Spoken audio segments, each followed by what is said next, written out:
want to throw this at you, and I addressed this early, and I said, the Niners are going to upset somebody. They're physical everywhere, including wide receiver. They're going to beat somebody. It's going to be Rams, Packers, Dallas. Dallas they match up really well against. Here's the thing. So the Niners special teams aren't very good. The defense is good, but Kyle doesn't get credit for that. And I like Kyle Shanahan. Yeah. And the offense is only good if Jimmy G plays. And I'm sitting there thinking, Aaron Rodgers is one of the great quarterback talents of all time and sat for 3 years. If Garoppolo gets him into the playoffs and wins a game, he opens camp as the guy. He's tight with that team. He's a good-looking guy, right? He's a guy's guy. You tell me, Trey Lance will have not taken a snap in more than one game in 2.5 years by next year's camp.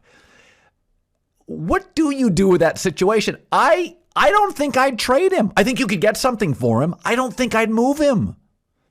First of all, I take issue with you saying that Jimmy Garoppolo is good looking. He is exceptional looking. He is by far the best looking man ever to wear a football uniform, if not inhabit the earth. And I say that as someone who is happily married like you to a woman, not that it matters. I'm just saying Jimmy Garoppolo is that. Don't insult him. I would say this. First of all, these are the Niners that I expected all year. And I went to that game at Levi's when they came out lifeless against Colt McCoy and DeAndre Hopkins and looked dead in the water, and it was over. And then they beat the Rams and resuscitated themselves. But I don't think they're just a curiosity who's going to be tough in the playoffs. I think when they're rolling like this, they are a legit threat to win the NFC and the whole thing. It's going to be a harder road, but it's there. We've seen the good problem to have scenario a few times in football history. Rodgers and Favre, Phillip Rivers and Breeze.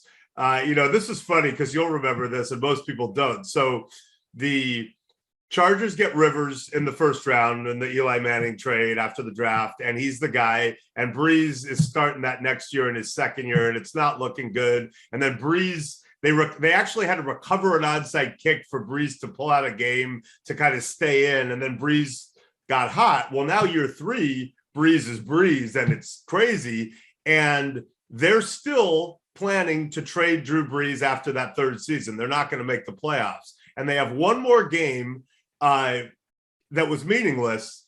And normally in that game, you would have put Phillip Rivers out there to see what you got in year 3. Yes. They did not do it because they were going to, they were going to trade Phillip Rivers, not Drew Brees, because Breeze had proven it. So they were going to say, fine, we'll trade Phillip Rivers. They didn't put him out there because they didn't want to jeopardize they didn't want him to get hurt and then you can't trade him. Drew Brees then suffered a ruinous shoulder injury.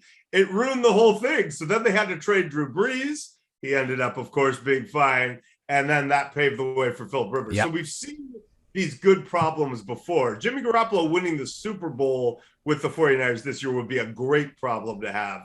I still think if you've traded that much to get a guy. Now, when Kyle made that trade, he might not have known that it was for Trey Lance, separate subject.